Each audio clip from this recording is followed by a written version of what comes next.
Welcome back, Crammers, to question 2. The bar chart shows information about the weight of steel in millions of tons exported by each of the 5 countries in 2019. Write down the weight of steel exported by Germany. So first we look for Germany, goes here, then we draw a line perpendicular to the y-axis, and we see that it's 40 million tons. Write down the country that exported 88 million tons of steel. So we go here until we find about 88, and we draw an arrow perpendicular, and we find that it is USA.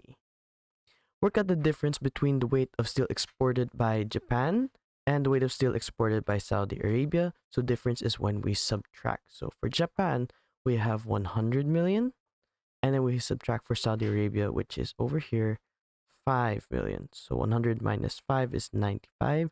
So the difference is 95 million tons. Italy exported 25 million tons of steel in 2019. Draw a bar on the bar chart to show this information. So simply we look at the y-axis, we go 10, 20, 30. Halfway between 20 and 30 must be 25. So we simply draw a line perpendicular.